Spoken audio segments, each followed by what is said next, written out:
আমি আপনাকে রমজান মাসে ইফতার করার জন্য কিছু সুলাপুর দিলাম, আপনি এগুলা গ্রহণ করে আমার কাছে আসেন। আমি আপনাকে রোজার মাসে ইফতার করার জন্য কিছু পেঁয়াজু দিলাম, আপনি এই পেঁয়াজুগুলো গ্রহণ করে আপনি আমার কাছে আসেন। আমি আপনাকে রমজান মাসে ইফতার করার জন্য কিছু খেজুর দিলাম, আপনি খেজুরগুলো গ্রহণ করে আমার কাছে আসেন।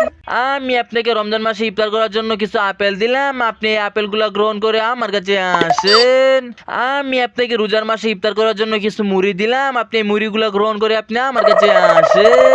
আমি আপনাকে রমজান মাসে ইফতার করার জন্য কিছু আলু চপ দিলাম, আপনি এগুলো গ্রহণ করে আমার কাছে আসেন। এ আল্লাহ, আপনি আমাকে সাহায্য করেন, যখন আমি কোন দিকে গিয়ে ইফতারগুলো খাবো আমি তো বুঝতে পারতাছি না। আপনি একজনকে পাঠিয়ে দেন যে আমাকে সাহায্য করবে সঠিক পথে যেতে। হ্যাঁ, আমি আপনাকে সাহায্য করতে পারি। তার আগে সবাই যখন এই ভিডিওতে লাইক করে চ্যানেলটি সাবস্ক্রাইব করে কমেন্টে বলে যাবে রোজার আর কয়দিন বাকি আছে। বন্ধুরা প্লিজ তোমরা সবাই ভিডিওতে লাইক করে চ্যানেলটি সাবস্ক্রাইব করে কমেন্ট করে দাও। হ্যাঁ, তো আপনার কথা শুনে সবাই ভিডিওতে লাইক করে চ্যানেলটি সাবস্ক্রাইব করে কমেন্ট করতে শুরু করে দিয়েছে। দুই দিকে হচ্ছে ভালো ভালো খাবার, তাই আপনি দুই দিকের খাবারগুলো খেয়ে আসেন।